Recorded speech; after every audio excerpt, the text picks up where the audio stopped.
What's up everyone, it's Liz. Today I'm going to show you how to create and use landing pages in HubSpot. So let's get started.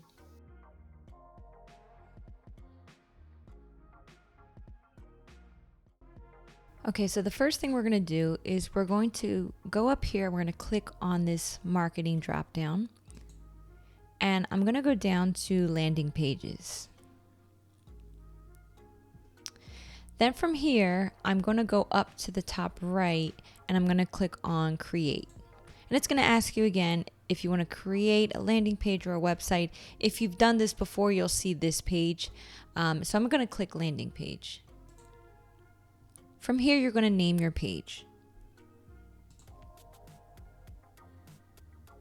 HubSpot always has templates set up for you, so you can use these to kind of guide you through the process and kind of just decide what it is that you want. So you can go through this, but what I'm going to do is I'm actually going to select this one right here, this basic registration template. Now from here, you could just start making the edits that you want to make. So let's just start right here.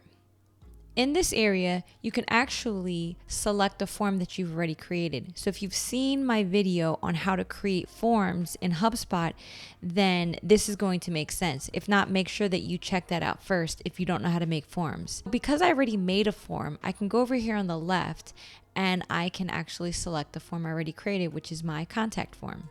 The contact form is already set up, plugged into everything. So this actually saves you a lot of time if you have a form correctly set up already. So now what I'm going to do is I'm going to scroll down, and from here I can add a picture because this is the layout for the registration.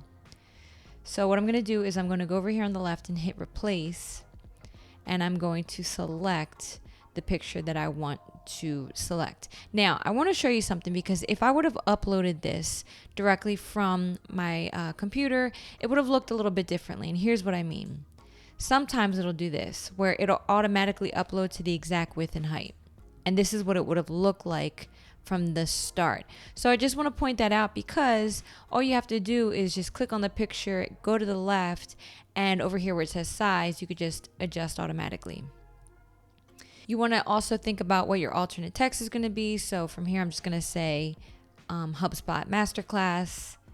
If you want to include a link in here as well, you can. So maybe you have another website that you want to send them to, but because this is an event registration, I'm just going to leave it here. But again, you can insert a link if you wanted to. Over here on the right, we have this tab called Styles. So here in the Styles, this is for the image specifically. So if I wanted to add a border, if I wanted to just change anything about the photo, I could definitely do it right here. So over here on the top left, we have the Add button. And this is where you can add more things into your form. So I can add, let's say, social media things. I can add more text, commerce. You can add a ton of different things. So I just wanted to show you that this is where you would find it. Next, we have the contents. So this section just really shows you all the different pieces to your current landing page. At any point, you can hide it. You can see if I hide that, or you can show it. So you might have something there that you don't need right away. You can definitely make that change. Below this, we have optimize, and this is a good thing because it actually gives you recommendations. It tells you things that are going to help get more traction on your landing page. So it's good to go through this and just check all of these different things as well. Below that, we have a test. So you can run an A/B test. You can run adaptive test. Just so you know, you need to upgrade to a CMS Hub Professional subscription in order to use the A/B testing, adaptive testing. But this is here. It's an option if you ever wanted to use it. And the last part is Site Navigator. The Site Navigator is really what has our web pages, landing pages, blogs, all of that. So you can go in here and you can see when it was published. You can go in and you can make edits. You can view details about it. You could just really look at anything. This isn't published yet, so it's not going to show us anything, but I just wanted to show you that that's what's there. Okay, so I made some quick adjustments to it, but it's generally what the form will look like when I'm done. So I have the logo, I have a little bit of information about this 2-hour HubSpot masterclass, I have a form that people will complete. Below that, I have the flyer for the masterclass. And then below, I have all my social media icons here. Now, when you're done, just note that it's auto-saved, but we need to publish it. So right here, it's actually telling us, if you see this red number, it's telling us 2 reasons why we can't publish this yet. We need a page title, and the content with a temporary content slug can't be published. So here's what that means. I need to go in here and I need to make a page title. So I'm just going to name it the same. So I changed my page title, which automatically changed the content slug area. So that second warning that you saw was because we hadn't named it yet. And so you always have to give your page a title, and then it's going to automatically change it here unless you wanted to make it something else. A few more things I want to point out before we publish this. If you want to change the name of the internal name, you could just click here. If you want to view what this will look like on mobile, you can click on this. This will give you a better idea so you can make changes accordingly if you'd like. Now I want to show you something. On this drop down next to publish, you have publishing options. So you can choose to publish it later by scheduling it, or you can actually schedule to unpublish it. So unpublishing it might be typical when an event is over and you no longer want to promote it, and then you can schedule it for the future if you just want to wait. So it's up to you. I just wanted to let you know that those are the options. Okay, now that we went over all of that, I'm going to hit publish, but I want to show you something that's going to happen. Publish now. And you're going to see this warning, this error come up, and it says one of your modules has incorrect information. Please make sure you've completed any required fields. So I wanted to point this out because this can come up and it will drive you crazy because you're going to look through every single module and figure out what's wrong. And I'm going to show you where it is, especially if it's the first time you're doing this. So I'm going to scroll down here to the bottom, and right here under my social networks, I need to make sure that I populate them. Do you see how it says this field is required? If you don't fill that in, then it's going to give you that error because you haven't completed it. So let's say, for example, you don't use all of these social media platforms, or you don't really care to put all of them in.